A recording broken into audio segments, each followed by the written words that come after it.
Hello, আসসালামু আলাইকুম। Welcome to Sharif commerce academy. আজকে অনলাইনে ক্লাস হচ্ছে বিবিএ সেকেন্ড ইয়ার অ্যাকাউন্টিং এবং ম্যানেজমেন্ট ডিপার্টমেন্টে বিজনেস ম্যাথমেটিক্স এই সাবজেক্টে chapter number 8 mathematics of finance. এই চ্যাপ্টারে আজকে হচ্ছে আমাদের ফার্স্ট লেকচার। তো ম্যাথমেটিক্স অফ ফিন্যান্স মানে অর্থায়নে গণিত। এই চ্যাপ্টারটা আমরা ফার্স্ট ইয়ারে প্রিন্সিপাল অফ ফিন্যান্সের ট্রায়াঙ্গল অফ মানির সাথে করাইছিলাম।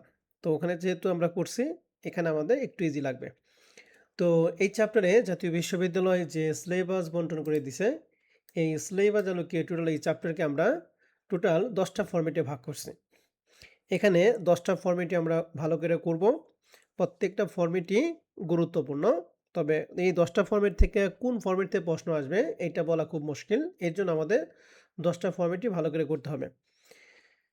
তো এই চ্যাপ্টার থেকে জাতীয় বিশ্ববিদ্যালয় 2016 সাল থেকে শুরু করে 2024 সাল পর্যন্ত যে প্রশ্নগুলো আছে তার একটা অ্যানালাইসিস এখানে তুলে ধরা হয়েছে। দেখতেছি যে 2016 সালে এই চ্যাপ্টার থেকে পার্ট সির 14 নাম্বার প্রশ্ন আসছিল, অর্থাৎ 10 মার্কের ম্যাথ আসছিল।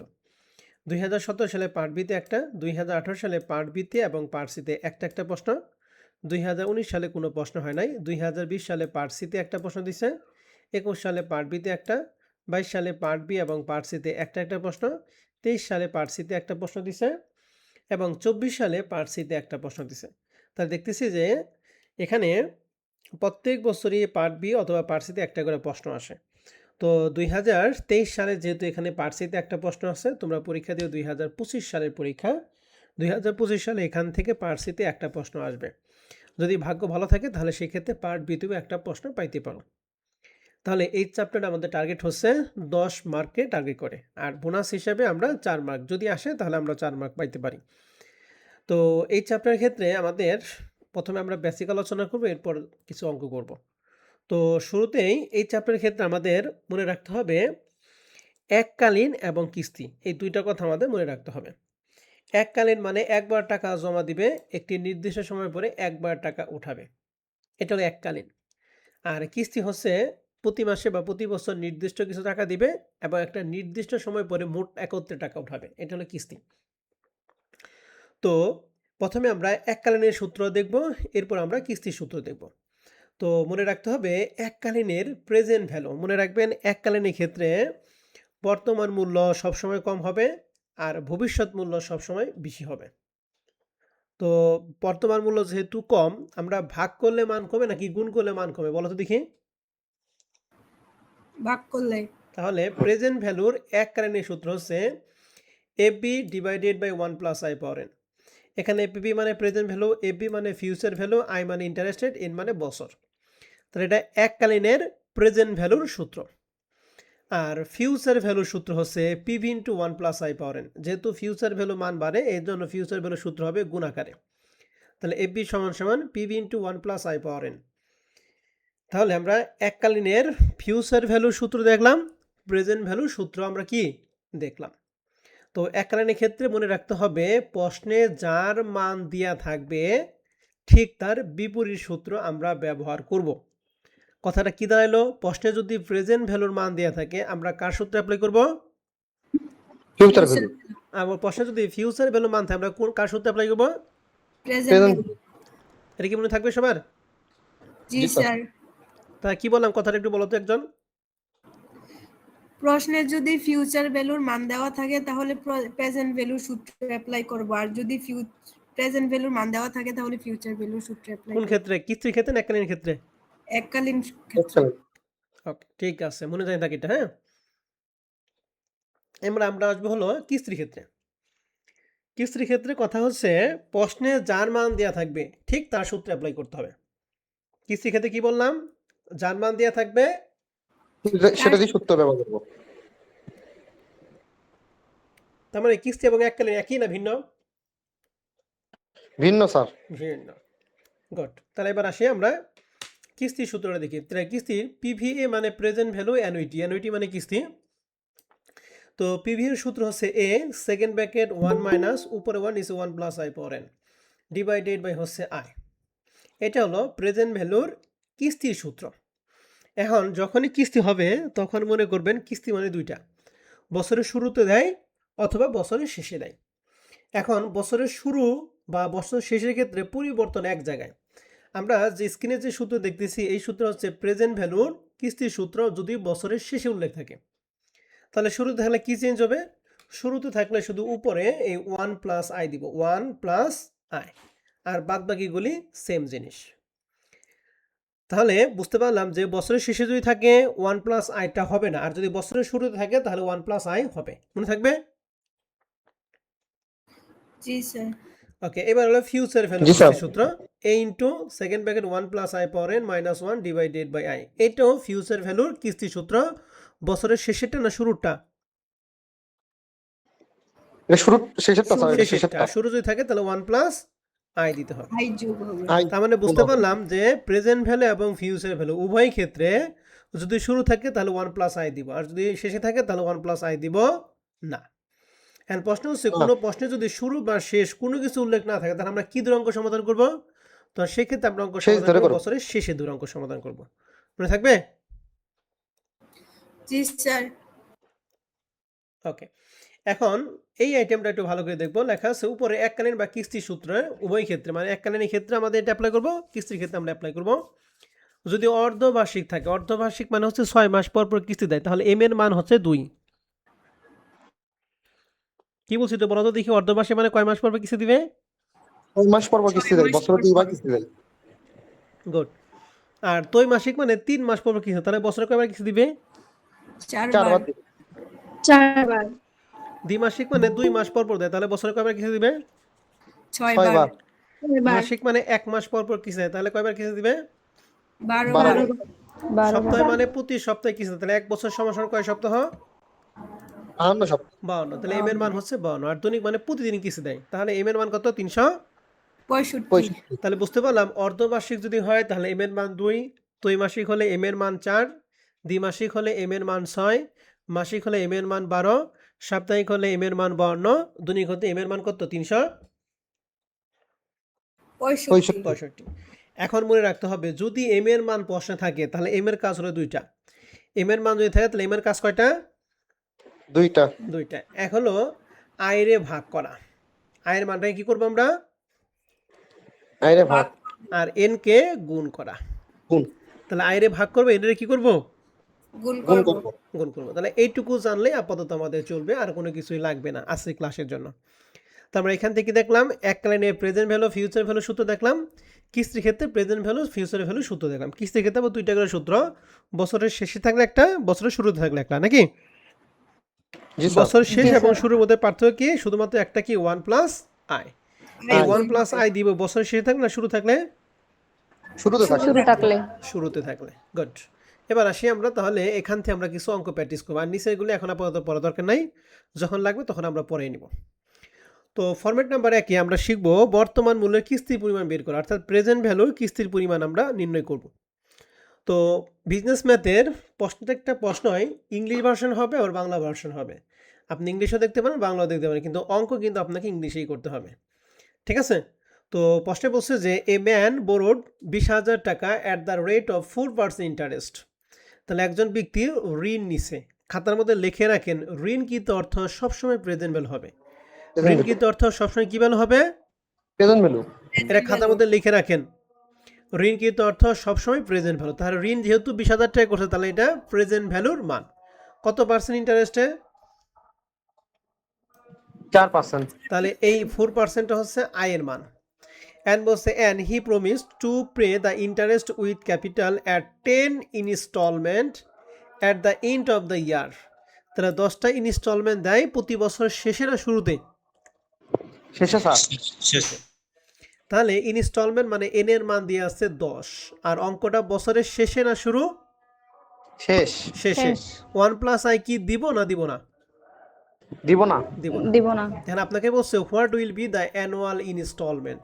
তাহলে ইনস্টলমেন্টের মানটা বের করি। ইনস্টলমেন্ট মানে হচ্ছে এর মান বের করতে হবে। কার মান বের করতে হবে বলো দেখি? এর মান। এর মান। তাহলে এই 20,000 টাকা ঋণকৃত অর্থ প্রেজেন্ট ভ্যালু, তাহলে এটা হলো পিভি এর মান।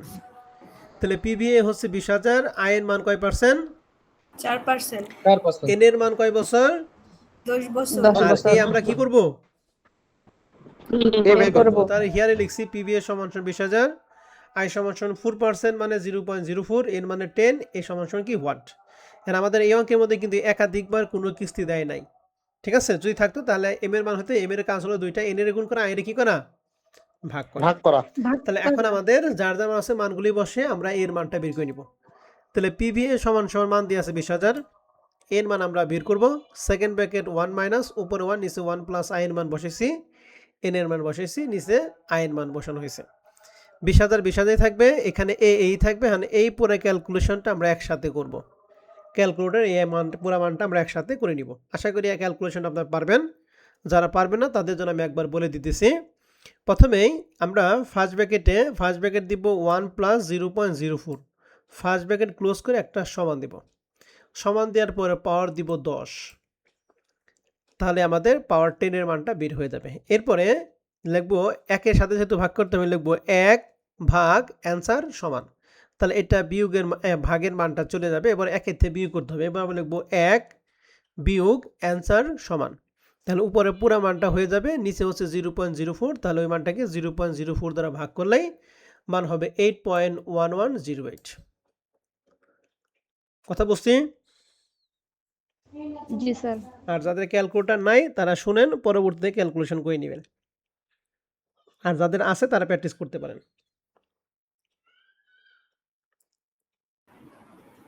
জি স্যার হইছে। ওকে, এখন আমরা 8 মানটা আমরা এই পাশে নিয়ে গেলাম, 20,000 আমরা এই পাশে, অর্থাৎ সাইড চেঞ্জ করলাম। এখন এর সাথে যেহেতু 8.1108টা গুণ অবস্থা আছে, তাহলে ভাগ হয়ে যাবে।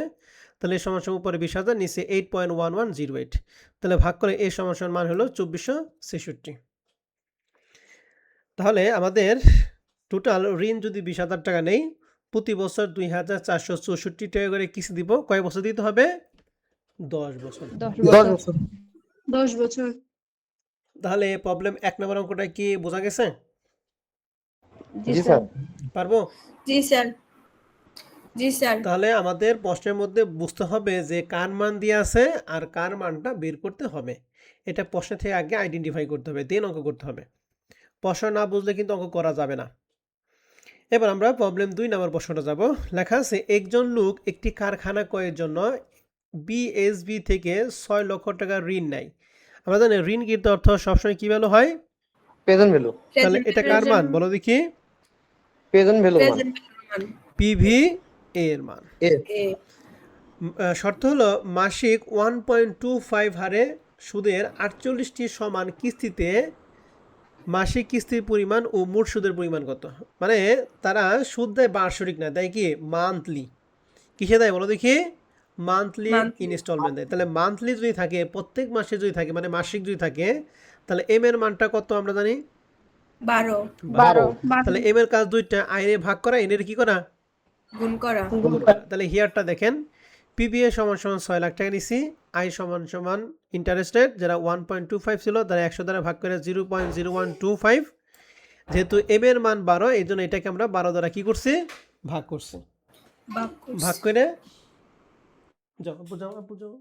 তাহলে এখানে সুদের হার তো মান্থলি দেওয়া আছে, তারপরে ভাগ করতে হবে। হ্যাঁ, এখানে সুদের হার তো মানে এখানে শর্ত দেওয়া আছে মানে মাসিক যে সুদের হার দেওয়া আছে 1.25, শোনো, তারপরও আমরা 12 দিয়ে ভাগ করব। রেট কখনোই মাসে, 2 মাসে, 3 মাসে থাকে। রেট সবসময় 1 বছরের রেট থাকে। কন্ডিশন হচ্ছে এইটাকে মাসে কনভার্ট করতে হবে, ঠিক আছে? তার মানে 1.25 যদি 1 মাসে, তা কিন্তু না। রেটটাই 1.25টা 1 বছর রেট, কিন্তু শর্ত হচ্ছে মাসিকে দিতে হবে। অর্থাৎ এম এর মান কত? 12, ঠিক আছে? 12। এই রেটটা 1 বছরের রেট, এই মাসিক জি দিয়ে স্যার। এটা বোঝানো হয়েছে যে এম এর মান কত? 12, ঠিক আছে? তাহলে জি স্যার। 0.0125 রে 12 দ্বারা যদি ভাগ করি, তাহলে মান হলো 0.00104। এটা হচ্ছে আমাদের আয়ের মান। এন এর মান এখানে ছিল 48, এর জন্য 48, এই 48টা ছিল হচ্ছে বলা আছে এই 48টা ছিল হচ্ছে 4 মাসে, মানে এই যে 48টা সমান কিস্তি দিছে, তারপরে এটা কিস্তির পরিমাণটা সরাসরি কি উল্লেখ আছে। তাহলে 48টা যদি কিস্তি, তাহলে এখানে বছর কয়টা? 4 বছর। তাহলে আমরা এখানে আগে বছর বের করছি, দেন আবার 12 দ্বারা কি করছি? গুণ করছি, সমান সমান সেই 48 হয়েছে। আর কেউ যদি বুঝে থাকেন যে এইটাই আমাদের এনের মানটা সরাসরি দিয়ে আছে, তাহলে আপনি এই মানটা নিয়ে ক্যালকুলেশন করতে পারেন, ঠিক আছে? জি স্যার। কথা কি বুঝছেন? তাহলে এন এর মান 48টা কিস্তি মানে কয় বছরের জন্য দিছে? 48টা কিস্তি কয় বছরে দেয়? এক এক 4 বছরে বছরে। যদি 12টা হয় তাহলে 4 বছর। তাহলে 4 এন এর বছর। মান হচ্ছে অঙ্ক অরিজিনাল এন এর মানটা কত? 4।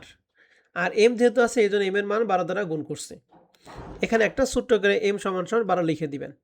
আর এ সমান সমান আমরা কি করব? বের করব। এখন প্রশ্ন বলছে মাসিক কিস্তি পরিমাণ অর্থাৎ এ এর মানটা বের করতে হবে। তাহলে আমাদের একই পিবি এর মান 6 লাখ, এর মান আমরা বের করব 1 মানে সুপার 1 নিচে 1 প্লাস আই এর মান বসাইছি, এন এর মান স্যার বসাইছি। এখানে 12টা ভাগ হইলো কেন বুঝি নাই। কোনে 12টা ভাগ হলো কেন? এই 48 এর স্যার সাথে 48 এর সাথে, জি স্যার। এখানে বলছে 48টি সমান কিস্তি দেয়। তাহলে 48টা কিস্তি কয় বছরের জন্য? এক এক বছরে যদি যে মাসিক লেখা আছে এক এক বছর যদি 12 টাকা কিস্তি তাহলে কয় বছর 48 কিস্তি হয়? 12। তাহলে 12 দ্বারা ভাগ করে আমরা 4 বছর বের করছি। ও আচ্ছা বুঝছি। তারপর আমাদের এম এর মান বার এই জন্য 12 দ্বারা গুণ করছি। কেউ যদি সরাসরি 48 দিয়ে করেন তাহলে তার অঙ্ক ভুল, কিন্তু 48টা দিয়ে অনেকেই পারবে না, ঠিক আছে, কনফিউশন মনে হবে। এর জন্য আগে আমরা বছর বের করছি, দেন আমরা আবার এম এর মান দ্বারা কি করছি? গুণ করছি। ঠিক আছে ম্যাডাম? জি স্যার বুঝছি। তাহলে এখানে এই যে এইটা এই পাশে ভাগ অবস্থা আছে, তাহলে এইটা যদি 6 লাখের সাথে গুণ করি তাহলে মান হবে কত? 20,000। আর এইটাকে যদি আমরা ক্যালকুলেশন করি তাহলে ক্যালকুলেশন করে মান হবে a ইন্টু 46.8710। এইটা এই পাশে এইটা এই পাশে, তারপরে এটার সাথে যেহেতু গুণ আছে তাহলে এই পাশে এটা কি হবে? ভাগ হয়ে যাবে। এটা কিন্তু 6 লাখ না, এটা হবে কত? 20,000। 20,000 কেমন হয়েছে? 6 লাখ নেই যে 0.00104 দ্বারা গুণ করলে হয় 20,000। 20,000কে 48.8710 দ্বারা ভাগ করলে মান হবে এ সমান সমান 12,801 টাকা। বুঝতে পারছি? স্যার এখানে আইনের মানটা ক্যালকুলেশন না করে আমরা সরাসরি 48 দিয়ে করলে সমস্যা হবে? কোনো সমস্যা নাই, কিন্তু অ্যাকচুয়ালি যদি বুঝে থাকেন যে হ্যাঁ এটা এন এর মানটা একবার 12 দ্বারা গুণ করে দিয়ে আছে, কোনো সমস্যা নাই, কিন্তু অনেকেই আবার বুঝবে না। ঠিক আছে? আচ্ছা স্যার বুঝতে পারছি। যারা বুঝবে না তাদের জন্য আমরা ভেঙে দিছি, আর যারা বুঝবে তারা সরাসরি লিখবেন, কোনো সমস্যা নাই।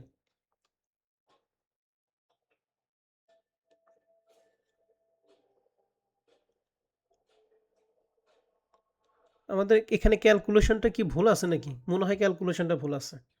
ঠিক 6 আছে? লাখ হবে তো। হ্যাঁ, এখানে আমাদের এই পুরা ক্যালকুলেশনটাই গন্ডগোল আছে। এটা আগের অঙ্কের হয়তো বা কোনো জায়গায় কপি হয়েছে তো, এই জন্য আমি ওটা ক্যালকুলেশন করে দেখলাম, গন্ডগোল হয়েছে। এখানে এই 20,000 পরিবর্তে 6 লাখ টাকাই হবে। আর এখানে এই থাকবে, এই পুরাটুকু আমরা একসাথে ক্যালকুলেশন করব। যেভাবে ক্যালকুলেশন হবে 46.8710। এটাই পাশে এটাই পাশে। এখন এই 20,000 পরিবর্তে হবে কত? 6 লাখ। তাহলে 6 লাখ ডিভাইডেড বাই 46.8710 ভাগ করলে 12,810 টাকা বের হবে। ঠিক আছে? বুঝতে পারছি? জি স্যার। তাহলে এটা বের করলাম জি। কিস্তি, মানে কি এক মাসে কিস্তি দেয় 12,800 কত? 1 টাকা। এখন আমাদের বলছে মাসিক কিস্তি পরিমাণ, তাহলে মাসিক কিস্তি তো আমরা বেরি করলাম 12,800 কয় টাকা? 1 টাকা। 1 টাকা। এখন বলছে মোট সুদের পরিমাণ, তাহলে এরকম যদি 12,801 টাকা কিস্তি দেয় তাহলে এরকম কিস্তি দেবে কয়টা? 48টা কিস্তি দেবে। কয়টা কিস্তি দেবে? 48টা। তাহলে 48 কিস্তিতে মোট পরিশোধ 12,801 এর 48 দ্বারা গুণ করলে হবে 6,14,450 টাকা। আর ঋণ নিয়েছিলাম হচ্ছে 6 লাখ টাকা, তাহলে 6 লাখ টাকা ঋণ নিয়ে দিছি হলো 6,14,450 টাকা। তাহলে 14,450 টাকা কেন বেশি? 14,450 টাকা হলো ইন্টারেস্ট বাবদ দিয়ে হয়েছে। তাহলে ইন্টারেস্ট হচ্ছে 14,450 টাকা। ক্লিয়ার? এই যে আমাদের এখানে বলছিল মোট সুদের পরিমাণটা কত, তাহলে সুদের পরিমাণ হচ্ছে 14,400 কত? 50 টাকা। 50 টাকা। বোঝা গেছে? জি জি স্যার। স্যার। তাহলে 2 নম্বর অঙ্কটা কিন্তু খুবই গুরুত্বপূর্ণ একটা অঙ্ক ছিল। মনে রাখবেন এখানে দুইটা জিনিস আছে, একটা মাসিক কিস্তি পরিমাণ আর একটা কি মোট সুদের পরিমাণ। তাহলে সুদের পরিমাণটা বের করবো কীভাবে? ঋণকৃত টাকা থেকে মোট যা পরিশোধ করব, অর্থাৎ মনে করেন আমি 5,000 টাকা ঋণ নিছি 2 বছর জন্য, 2 বছর শেষে আমি তাকে পরিশোধ করছি টোটাল 5,100 টাকা। তাহলে কতটাই বেশি পরিশোধ করছি? 100। ওই 100 টাকাগুলো ইন্টারেস্ট বাবদ পরিশোধ করা হয়েছে। ঠিক আছে? জি স্যার। জি স্যার। এবার আসেন প্রবলেম 2 নম্বর প্রশ্নটা। এখন হলো আমরা প্রশ্নগুলি দেখিয়ে দিব। লেখা আছে একজন ব্যক্তি 500 টাকা ধার করলো, ধার মানে ঋণ করছে, তার এটা কার মান? পিবি এর মান। পিবি এর মান। সে এই টাকা 2 বছরে 6টি সমান কিস্তিতে দিবে। 2 বছরে 6টি সমান কিস্তিতে। তাহলে বছর হচ্ছে 2 বছর, 6টা সমান কিস্তি দিবে। তাহলে 2 বছরে 6টা যদি দেয়, তাহলে 6 এর যদি 2 দ্বারা ভাগ করি, তাহলে আমাদের এম এর মানটা কত হবে বলো দেখি? 3 তাহলে এই অঙ্কে এম এর মান 3, এম এর মান 3 মানে কোয়ার্টারলি না? হ্যাঁ জি স্যার তাহলে বছরটা হচ্ছে 2, তাহলে এন এর মান হচ্ছে 2 আর এম কত বলো দেখি? 3। 3 পিবি হচ্ছে স্যার 5। ডাইরেক্ট 6 বসে দিব, হ্যাঁ ডাইরেক্ট 6 বসে দিলে তো হ্যাঁ, হচ্ছে। ডাইরেক্ট 6 যদি বসিয়ে দেয় কোনো আপত্তি নাই, ঠিক আছে। এবং বলছে জি স্যার। অপরিশোধিত অর্থের উপর সে বার্ষিক 15% সুদ দেয়। তাহলে এই যে আয়ের মানটা কি? এই যে এম এর 3 দ্বারা কিন্তু ভাগ করতে হবে, ঠিক আছে। হ্যাঁ। তাহলে কিস্তির পরিমাণ বের করতে, অর্থাৎ কার মান বের করতে হবে? এর মানটা বের করতে হবে। বুঝতে পারছি? জি জি স্যার পারবো? জি স্যার। এই 6% হচ্ছে আয়ের মান, ঋণ করছে তার মানে এটা পিবি এর মান। 20টি বাৎসরিক কিস্তিতে ধার পরিশোধ করে, তাহলে 20টা, তাহলে এন এর মান হচ্ছে 20। বলছে যার কিস্তি প্রথম বছর শেষে শুরু হবে, তাহলে শেষের কথা বলছে, তাহলে 1+i কি দিব না দিব না? দিব না। দিব না। দিব না স্যার তাহলে বার্ষিক কিস্তির পরিমাণ অর্থাৎ এর মানটা বের করতে হবে, ঠিক আছে। জি স্যার। এই 1 নম্বর অঙ্কটা আর 3 নম্বর অঙ্কটা হুবহুব একই। 500 টাকা ধার করছে, 5,000 টাকা ধার করে মানে পিবি এর মান 2 বছরে মোট 6টি কিস্তি দিয়েছে, তাহলে এম এর মান কত হবে? 3 বছর। তাহলে এখানে এন হচ্ছে 2 আর এম কত বলো দেখি? 3। 3 অপরিশোধিত অর্থের উপর 12% সুদ দেয়, তাহলে আয়ের মানকে এই যে 3 দ্বারা ভাগ করবেন, এর মানটা কি করবেন? বের করবেন। বুঝতে পারছি? জি স্যার। 4 নম্বর এক্সারসাইজ দেখেন, 10% সুদে 3 লক্ষ টাকা ঋণ গ্রহণ করছে, 6টি বার্ষিক কিস্তি, তাহলে এন এর মান হচ্ছে 6, পিভিএ হচ্ছে কত টাকা বলো দেখি? 3 লাখ টাকা। আয় কত 3 লাখ। পার্সেন্ট? 10%। 10%। এখন শর্ত 10% হলো প্রতি কিস্তি শুরুতে কিস্তি পরিশোধ, তাহলে শুরুতে মানে হচ্ছে 1+i কি 1 দিতে plus দিব না i দিব টা না? দিব আই স্যার। হবে। 1+i টা দিতে হবে, তাহলে কিস্তির পরিমাণ অর্থাৎ এর মানটা বের করতে হবে। পাবো? জি জি স্যার স্যার। আমাদের 5 নম্বর অঙ্কটা হুবহুব একই, তাহলে এটা আর আমি পড়লাম না। তাহলে 5টা অঙ্ক আপনাদের বাসায় কাজ থাকবে। হ্যাঁ, এই যে 6, 7, 8, 9 এগুলা অঙ্ক সব একই জিনিস, এগুলা আপনারা সুন্দর করে করে নেবেন। এখানে এই যে একটা কথা বলছে, ঋণ গ্রহণের দিন থেকে শুরু হয়, অর্থাৎ যেদিন ঋণ নিছে ওই দিন থেকেই কিস্তি শুরু হবে। তার মানে এই কথাটা মানে কি? বছরের শুরু না শেষ বলো তো দেখি? শুরু স্যার। শুরু। শুরু, অর্থাৎ 1+i টা দিতে হবে। 6 নম্বর প্রশ্নে এখানে দুইটা জিনিস বলছে।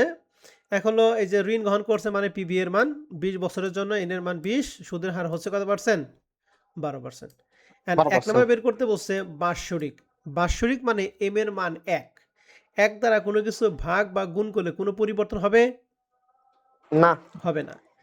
তাহলে প্রথমটার ক্ষেত্রে এম এর মান হচ্ছে কত? 1। 1 1 না দিলে দ্বিতীয় হবে। ক্ষেত্রে অর্ধবার্ষিক মানে এম এর মান কত হবে? 2 2 2। আর মাসিক মানে এম এর মান কত হবে? 12 12। তাহলে টোটাল আমরা কয়বার মান বের করব? 3 বার। 3 বার মান বের করব। বুঝতে পারছি? প্রথমে এম এর মান 1 দিয়ে, এরপর এম এর মান 2 দিয়ে, এরপর এম এর মান কত দিয়ে? 12। 12 দিয়ে 3 বার পারবো? জি জি স্যার। স্যার যার মধ্যে যদি সমস্যা হয় সলিউশন পিডিএফ দিয়ে আছে, দেখে করবেন। আর যদি কোনোটা না বোঝেন তাহলে নেক্সট ক্লাসে আমাকে প্রশ্ন করবেন। হ্যাঁ, এবার আমরা ফরম্যাট নাম্বার 2 এ চলে যাব। ফরম্যাট নাম্বার 2 অঙ্কটা আমরা একটু পড়ি। লেখা আছে একজন ব্যক্তি 60 বছর বয়সে পেনশনে যায়। তাহলে অঙ্কটা যে 60 বছর তা কিন্তু না, 60 বছর বয়সে পেনশনে যায়। তার নিয়োগকর্তা তাকে বাৎসরিক 1200 টাকা যা অর্ধবার্ষিক কিস্তিতে প্রদত্ত। তাহলে বাৎসরিক দেয় কত বলো দেখি?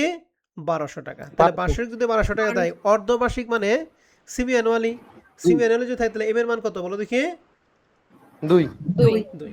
তাহলে বাৎসরিক যদি 1200 টাকা দেয়, আমাদের এটা হলো কিস্তির পরিমাণ। কিস্তি মানে হচ্ছে বছরে কয়বার কিস্তি দেয়? 2 বার। তাহলে এক কিস্তিতে কত করে দেয়? 600 করে তাহলে 600 এখানে এর মান মানে কিস্তির পরিমাণ হচ্ছে 600 টাকা। যদি এর মান কেউ 1200 টাকা দিয়ে অঙ্ক করে, তাহলে তার অঙ্ক কয়েকের কাট টয়কারটা। বুঝতে পারছেন? জি স্যার। জি স্যার বলছে যদি তার প্রত্যাশিত আয়ুষ্কাল মানে বছর যদি 13 বছর হয়, এন এর মান হচ্ছে 13, সুদের হার কত পার্সেন্ট? 4%। তাহলে বলছে পেনশনের বর্তমান মূল্য মানে কি? প্রেজেন্ট ভ্যালু বের করতে হবে, Present value পিভিএ বের করতে হবে। আগের অঙ্কে পিভি এর মান প্রশ্নের দেয়া ছিল, আমরা এর মান বের করছি। আর এই অঙ্কে এ এর মান বসনে দিয়ে আছে, পিভি এর মান আমাদের কি করব, বের করব।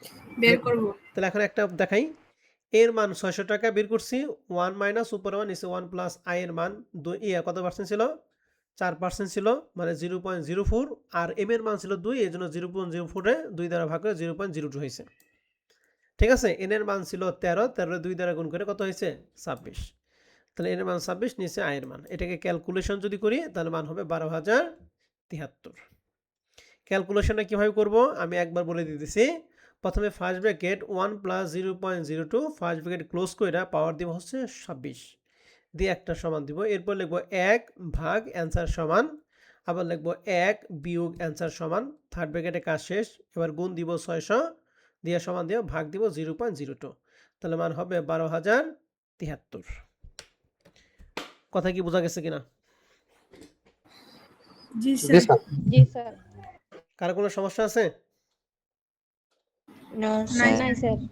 ওকে, তো এবার আসেন, আমাদের এখানে 4টা অঙ্ক দিয়ে আছে, 4টা অঙ্ক আমি পরে দিতেছি। লেখা আছে একজন ব্যক্তি 60 বছর বয়সে পেনশনে যায়। এই 60 বছরটা কি দিনের মান না, তার মালিক তাকে অর্ধবার্ষিক কিস্তি দেয়। যে অর্ধবার্ষিক মানে এম এর মান কত, 2 2 2 তাহলে বাৎসরিক 12,000 টাকা দেয়, তাহলে প্রতি কিস্তি কত করে দিবে, 6,000 তাহলে এ সমান সমান কত, 6,000 এবং বছর হচ্ছে 13 বছর, তাহলে এন এর মান হচ্ছে 13, অর্ধবার্ষিক হারে প্রদত্ত সুদের হার 4%, তাহলে আয়ের মান হচ্ছে 4%, তাহলে পড়ছে বর্তমান মূল্য করতে, অর্থাৎ পিভি এর মান বের করতে হবে। তাহলে 1 নম্বর অঙ্কের মতো পারবো। জি জি স্যার। স্যার। জি স্যার পারবো। 2 নম্বর বলছে, 2 নম্বর অঙ্কটা ভালো করে খেয়াল করেন। লেখা আছে পেনশন প্রাপ্তি বয়স 60 বছর হলে, 60 বছর কিন্তু তার অরিজিনাল অঙ্ক না, 60 বছর হলে যদি কোনো ব্যক্তি মাসিক 1500 টাকা হারে পেনশন পায় এবং পেনশনের টাকা বছরে 2 কিস্তি পরিশোধযোগ্য, তাহলে 2 কিস্তি পরিশোধযোগ্য, 2 কিস্তিতে, তার মানে 2 মাস পর পর দিবে, তাহলে বছরে কয়বার দিবে বলো দেখি,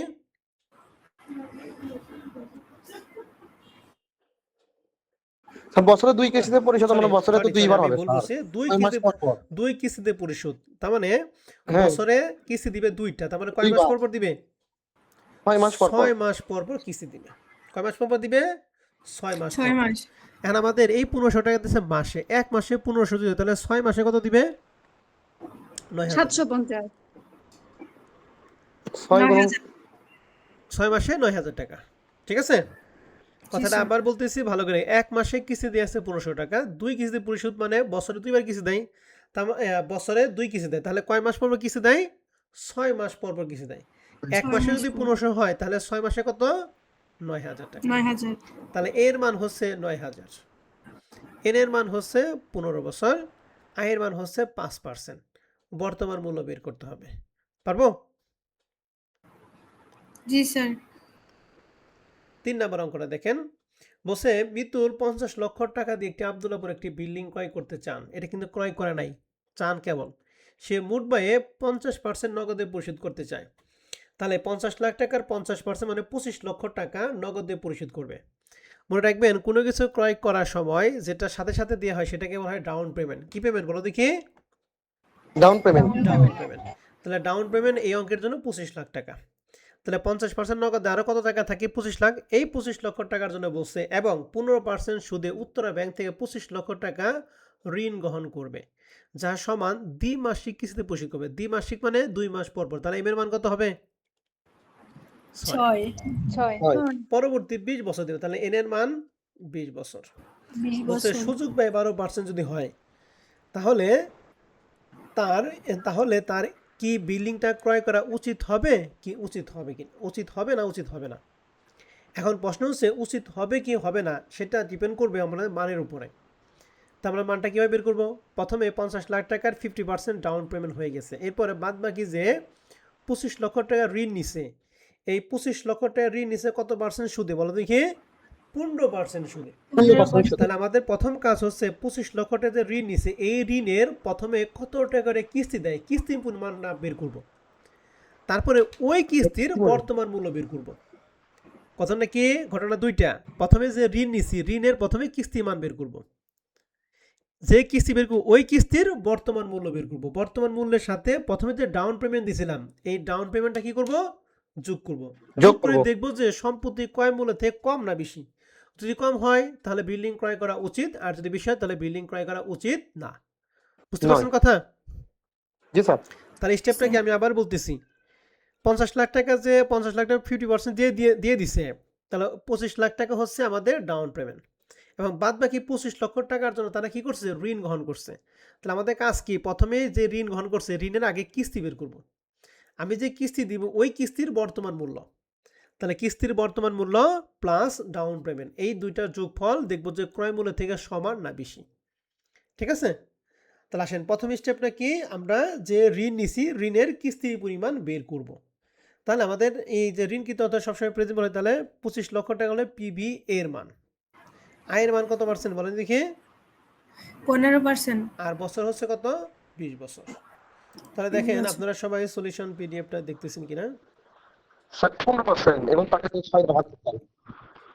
ওকে, 3 নম্বর প্রশ্নটা দেখেন, পিবিএ হচ্ছে 25 লাখ, আয়ের মান 15%, তাহলে 0.15, এন এর মান ছিল কত, 20। আর আমাদের প্রশ্নে কিস্তির পরিমাণটা মনে হয় ইসে ছিল, কি বলে, এই যে দ্বিমাসিক, মানে এম এর মান কত বলো দেখি, 6। এই জন্য এই যে 6। আয়ের ভাগ করা হয়েছে, এন এর কি করা হয়েছে, গুণ করা হয়েছে। তাহলে পিবি এর 25 লাখ, এর মান এর মান বের করবো, তারপরে সেকেন্ড ব্র্যাকেট 1 মাইনাস উপর 1 নিচে 1 প্লাস আয়ের মান বসাইছি, এন এর মান বসাইছি, নিচে আয়ের মান বসাইছি। তাহলে এটাকে আমরা ক্যালকুলেশন করলে মান হবে 65,900 কত, 4 টাকা। অর্থাৎ আমরা যে 25 লাখ টাকা ঋণ নিছি এই ঋণের বাৎসরিক কিস্তি দেওয়ার লাগে 65,400 টাকা, সরি 65,904 টাকা। এটা হলো কিস্তি। এখন আমাদের যে কিস্তি দিব এই কিস্তির বর্তমান মূল্য বের করতে হবে। তাহলে আমরা সেম এই সূত্রটাই অ্যাপ্লাই করব। অ্যাপ্লাই করার পরে এই এর মানটা আমরা বের করছি কত, 65,900 কত, 4। এর মানটা বসিয়ে আমরা পিবি এর মানটা বের করব। তাহলে আমরা লিখছি সেমভাবে এর মান বসাইছি 1 প্লাস আয়ের মান 1 প্লাস নিচে 1 প্লাস আয়। এখানে আয়টা হচ্ছে যখন ঋণ নিয়েছিলাম তখন সুদের হার ছিল 15%, আর যখন কিস্তির বর্তমান মূল্য বের করবো তখন সুযোগ বাই কত পার্সেন্ট ছিল বলো দেখি, 12%। এই জন্য যে 0.12 6 দ্বারা ভাগ করছি, এনএটা 6 দ্বারা গুণ করা হয়েছে। তাহলে এখানে মান বসিয়ে আমরা মান পেলাম 29,90,102 টাকা। তা আমি যে ঋণ নিয়েছিলাম 65,904 টাকা, কত টাকা ঋণ নিয়েছিলাম বলো দেখি, 25 লাখ টাকা। এই 25 লাখ টাকা ঋণ নিচে দিয়েছি, তার কিস্তি দেওয়ার লাগে 65,904 টাকা। কয় বছর কিস্তি দিব, 20 বছর কিস্তি দিব। তাহলে 20 বছর পরে আমাদের এটার পরিমাণ দাঁড়ালো 29,89,102 টাকা। তার মানে দেখেন ঋণ নিয়েছিলাম 25 লাখ, দেওয়ার লাগতেছে 29,98,102 টাকা। তাহলে অতিরিক্তটুকু কী বাবদ দিয়েছিল বলো দেখি, ইন্টারেস্ট বাবদ দিয়ে হয়েছে। তো প্রশ্নটা আমাদের এটা না, আমাদের কাজ হচ্ছে এই প্রেজেন্ট ভ্যালু টাকার সাথে ডাউন পেমেন্ট যোগ করে হবে টোটাল প্রেজেন্ট ভ্যালু। তাহলে total present value down payment plus PBA, তাহলে ডাউন পেমেন্ট 25 লাখ টাকা আর পিবিএ এই মাত্র বের করে 29 লক্ষ, এই দুটো যোগ করা হয় 54,90,102 টাকা। তাহলে যে সম্পত্তি কেনার জন্য আমরা ঋণ নিয়েছিলাম তার ক্রয় মূল্য ছিল 50 লাখ টাকা। এখন ঋণকৃত টাকার বর্তমান মূল্য এবং ডাউন পেমেন্ট দুইটা যোগ করে দেখি সম্পত্তি মূল্য দাঁড়ায় 54,90,102 টাকা। তাহলে মূল্যটা যেহেতু বেশি হয়েছে, তার মানে এই সম্পত্তি যদি আমরা ক্রয় করি তাহলে আমাদের লস হবে, আর যদি মূল্য কম হইতো তাহলে সম্পত্তি ক্রয় করলে আমাদের কি হইতো, লাভ হইতো। এখন যেহেতু ক্রয় মূল্য বর্তমান মূল্যটা বেশি, টোটাল প্রেজেন্ট ভ্যালুটা বেশি, এই জন্য আমরা এই সম্পত্তি ক্রয় করব না। এই জন্য লেখা আছে the building should not be purchase, বিল্ডিংটা ক্রয় করা উচিত নয়, কারণ ক্রয় করলে কি হবে, লস হবে। বুঝতে পারছি কথা? জি স্যার। প্রশ্নটা খুবই ইম্পর্টেন্ট একটা প্রশ্ন ছিল। এরকম ভাবে 4 নম্বর অঙ্কটা আপনারা সুন্দর করে কি করবেন, করে নেবেন।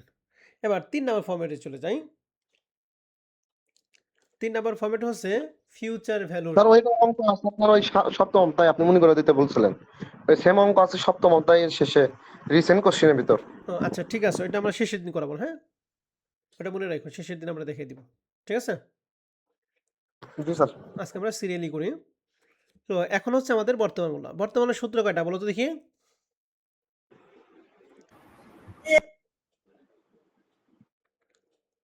বর্তমান মূল্য সূত্র কয়টা, কিস্তি সূত্র দুইটা। বছরের শেষে একটা, বছরের শুরুতে একটা। তো দেখেন আমাদের প্রশ্নে বলছিল একটি মেশিন কিনতে কোম্পানি 93,000 টাকা দিতে হয়। মেশিনটি কার্যকরী আয়ুষ্কাল হচ্ছে 12 বছর। ধাতু মূল্য বা ভগ্নাশেষ মূল্য হচ্ছে যেটাকে আমরা বলি সেলফ ভ্যালু ৩,০০০ টাকা। তবে লাভের অংশ থেকে প্রতি বছর শেষে, যে শেষের কথা বলছে, তার মানে 1+i দিব না? দিব না। দিব না। কত টাকা 9% চক্রবৃদ্ধি সুদে জমা রাখতে হবে? তো 9% চক্রবৃদ্ধি সুদে জমা রাখতে হবে প্রতি বছর। প্রতি বছরের কথা যেহেতু বলছে, প্রতি বছর মানে হচ্ছে কিস্তির পরিমাণটা বের করতে হবে। এখন প্রশ্ন হচ্ছে, এখানে বর্তমান মূল্যের মান দিয়ে আছে নাকি ভবিষ্যৎ মূল্যের মান দিয়ে আছে? আমরা বুঝবো ভবিষ্যৎ। কিভাবে? লেখা আছে কোম্পানি 93,000 টাকা দিতে হয়, তার মানে এটা দেয় নাই, কিন্তু দিবে। দিতে হয় মানে কি, বর্তমান না ভবিষ্যৎ বোঝাইছে? ভবিষ্যৎ। ভবিষ্যৎ বোঝাইছে। এবং 12 বছর শেষে এর ভগ্নাশেষ মূল্য হয় 3,000 টাকা। তাহলে আমাদের FBA সমান সমান, এটা কিন্তু অন্য একটা অঙ্কের, এখানে হিয়ারটা অন্য একটা অঙ্কের এখানে চলে আসছে ভুলে, আমি হিয়ারটা দেখাইতেছি। হিয়ারটা যেহেতু ফিউচার ভ্যালু, এই জন্য FBA সমান সমান 93,000 টাকা থেকে ভগ্নাশেষ মূল্য যা থাকবে এটা বাদ দিয়ে আমাদের যেটা হবে সেটা হচ্ছে ফিউচার ভ্যালু। তাহলে ফিউচার ভ্যালু দাঁড়াবে হচ্ছে 90,000 টাকা। বুঝতে পারছি? সম্পত্তি ক্রয় মূল্যের সাথে ভগ্নাশেষ মূল্য যদি থাকে তাহলে সেটা কি করবো আমরা? বাদ দেব। এবারে এন এর মান আমাদের প্রশ্নে ছিল হচ্ছে 12, আয়ের মান ছিল হচ্ছে 9%, মানে 0.09। বলছে প্রতি বছর শেষে কত কিস্তি, তার মানে এ সমান সমান কি হোয়াট? তাই ফিউচার ভ্যালু কিস্তি সূত্র জানি এ into second bracket 1+i power n minus 1 divided by কত i। তাহলে FBA সমান সমান 90, এর মান আমরা বের করবো 1+i এর মান 9% মানে 0.09, n এর মান 12 মাইনাস 1 ডিভাইডেড বাই i এর মান 0.09। 90,000 90,000ই, এটাকে যদি আমরা ক্যালকুলেশন করি তাহলে মান হবে a into 20.1407। And side change করলে এর সাথে গুণ আছে, তাহলে এই পাশে কি ভাগ হবে, অতএব এই সমান সমান মান পাবো 4,469। বুঝতে পারছেন? জি স্যার। তাহলে মনে রাখবেন, সম্পত্তি ক্রয় মূল্যের সাথে যদি ভগ্নাশেষ মূল্য থাকে তাহলে সেটা কি যোগ করব নাকি বিয়োগ করব? বিয়োগ করব। ভগ্নাশেষ মূল্য কি, 12 বছর ব্যবহার করার পরে ন্যূনতম যতটুকু টাকা বিক্রি করা হয়, এর ফলে সম্পত্তির ক্রয় মূল্য কি কমে যায়। এবার 2 নম্বর প্রবলেমে বলছে যে একটি মেশিনের মূল্য 99,000 টাকা, মেশিনটি অকেজি হওয়ার পর যন্ত্রাংশের মূল্য হিসেবে 4,000 টাকা পাওয়া যায়, তার মানে এগুলো ভগ্নাশেষ মূল্য। তাহলে আমরা FBটা কত নিব বলো তো দেখি? 95,000। 95,000। এটা কিন্তু অন্য একটা অঙ্কের। একটি নতুন মেশিন ক্রয় করার জন্য মুনাফা হতে বাৎসরিক 5%, তাহলে এটা আয়ের মান। চক্রবৃদ্ধি সুদে 5,960 টাকা করে জমা করে, তাহলে এই যে 5,960 টাকা জমা করে প্রতি বছর, তাহলে প্রতি বছর যেটা দেয় সেটা হলো কার মান? কিস্তির পরিমাণ। তাহলে এর মান 5,960 টাকা, আয়ের মান 5%, আর FB পাইলাম কত টাকা বললাম? 95,000 টাকা। তাহলে বলছে একটি তহবিল গঠন করলে মেশিনটির আয়ুষ্কাল কত? আয়ুষ্কাল মানে হচ্ছে এন এর মানটা কত? তাহলে আমাদের কি দিয়ে আছে? ফিউচার ভ্যালু মানে FBA দিয়ে আছে 95, আয়ের মান দিয়ে আছে 5%, এ দিয়ে আছে 5,960 টাকা। কার মান বের করতে হবে? আয়ের মান। কার মান? এন এর মান স্যার। এন এর মান বের করতে হবে। তাহলে আমরা ফিউচার ভ্যালু কিস্তির সূত্র বসাইছি, এখানে বছরের শেষে বা শুরুর কোনো কথা বলে না, আমরা শেষে দিয়ে কাজ করব। তাহলে FBA সমান, FB এর মান হচ্ছে 95, এর মান 5,960 টাকা, 1+i এর মান 5% মানে 0.05, এন এর মানটা আমরা বের করব -1, নিচে i এর মান 0.05। এখন এখানে ক্যালকুলেশনটা 0.05 এই পাশে ভাগ আছে, 95 এর সাথে এটা কি হবে? গুণ হয়ে যাবে, এই দুটো গুণ করছে। আর এখানে ক্যালকুলেশনটা 5,960, আর এই দুইটা আমরা কি করছি? যোগ করছে, তাহলে এই দুইটা যোগ করলে 1.05 পাওয়ার n মাইনাস 1 হয়। এখন এই দুইটা গুণ করা হয় 4,950, আর এখানে আমাদের যা আছে আমরা তাই লিখছি। এখন 5,960 এর সাথে গুণ আছে, তাহলে এই পাশে এটা কি হবে? ভাগ হয়ে যাবে। তাহলে 9,750 এর সাথে 5,960 যদি ভাগ করি তাহলে মান হবে 0.7970, আর এখানে আমাদের যা আছে আমরা তাই লিখছি। এখন এই -1টা সমান এই পাশে সেটা কি হয়ে গেছে? প্লাস হয়ে গেছে, সমান সমান যা আছে তাই। সাইড চেঞ্জ করলে এইটা এই পাশে আর এই দুইটা যোগফল এই পাশে নিছি। এখন এন এর মান বের করার জন্য মনে রাখবেন আমাদের এইটা শেষে 9 এবং 10 নম্বর ফরম্যাটে ক্ষেত্রে আমাদের কাজে লাগবে। মনে রাখবেন এন এর মান বের করতে হলে আমাদের লগ ইউজ করতে হবে। এন এর মান বের করে কি অ্যাপ্লাই করবো আমরা? Log log. আর আই এর মান যদি বের করতে বলে তাহলে আমরা রুট অ্যাপ্লাই করব। তাহলে এন এর মানের জন্য লগ আর আই এর মানের জন্য কি? Root root. আই এর মানটাকে অনেক সময় এনটি লগ দিয়ে করা হয়, এনটি লগে ক্যালকুলেশনটা জটিল, এই জন্য আমরা রুট দিয়ে করব। কিন্তু এন এর মানটা সবসময় কি দিয়ে করবো আমরা? লগ দিয়ে। আর আই এর মানটা সবসময় কি দিয়ে করব? রুট রুট দিয়ে দিয়ে। এখন লগ অ্যাপ্লাই করার নিয়ম হচ্ছে আমরা উভয় পাশে কি দিছি, এখানে একটা এখানে একটা লগ দিছি, এখানে একটা লগ দিছি। আমরা জানি লগের ক্ষেত্রে পাওয়ার যদি থাকে তাহলে পাওয়ারটা কি সামনে চলে আসে, এই জন্য এনটা সামনে চলে আসে। তাহলে হচ্ছে এন লগ 1.05 সমান সমান লগ এটা। আর এনের সাথে এটা গুণ আছে, তাহলে এই পাশে কি ভাগ হবে? অতএব এন সমান সমান এই দুটো যদি ভাগ করি তাহলে মান হবে 12.01। অতএব রিকোয়ার্ড ইয়ার 12 বছর। দেখেন ক্যালকুলেশনটা ভালো করে দেখেন, কারো কোনো কনফিউশন থাকলে প্রশ্ন করেন।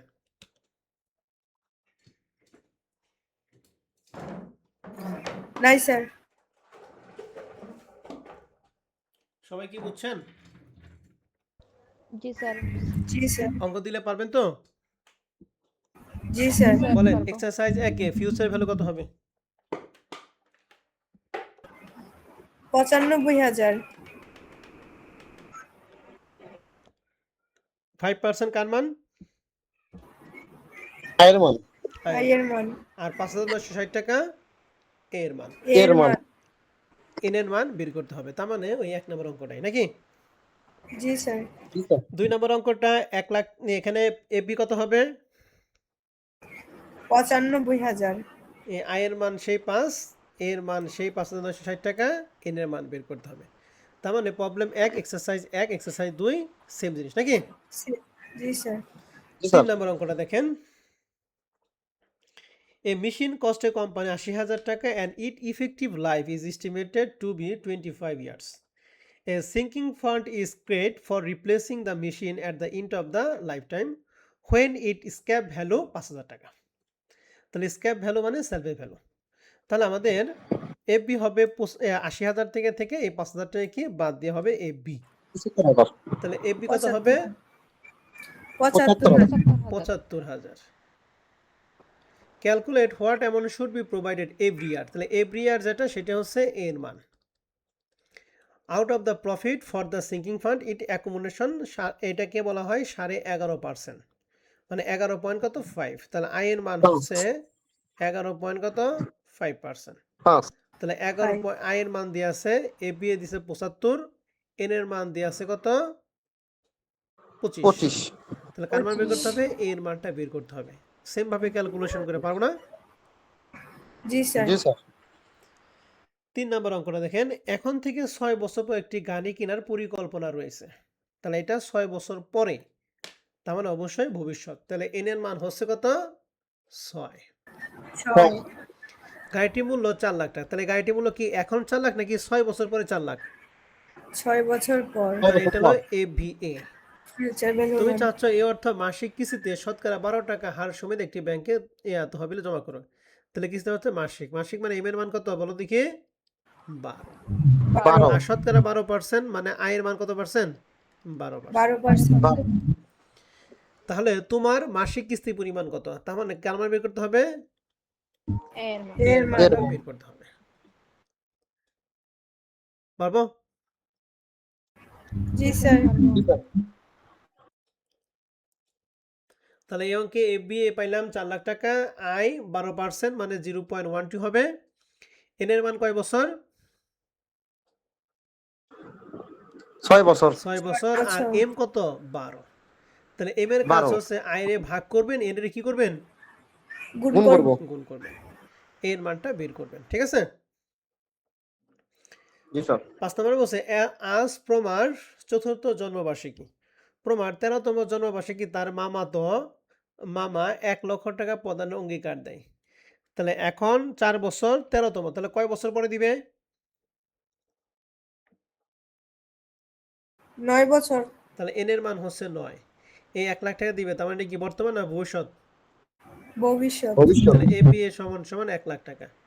প্রমার মাতা জানতে চান সে যে উক্ত পরিমাণ অর্থ 10% সুদে অর্থাৎ আয়ের মান প্রতি বছর শুরুতে কি দিতে হবে? প্রতি বছর শুরু মানে 1 প্লাস আই দিতে হবে। আর প্রতি বছর কি শেষে মানে 1 প্লাস শেষে। আই দিব না দিব না? দিব না দিব না। তাহলে কয়বার করবো আমরা বলো দেখি? 2বার। একবার 1 প্লাস আই দিয়ে একবার 1 প্লাস আই ছাড়া। ঠিক আছে? সারা জি স্যার। জি স্যার 6 নাম্বারটা সেম জিনিস। বলো তো দেখি 1 লাখ টাকা কার মান? FVA VA 25 হচ্ছে এন এর মান, আই এর মান হচ্ছে 3% প্রতি বছর। তার মানে এর মানটা আমাদের কি করতে হবে? বের করতে হবে।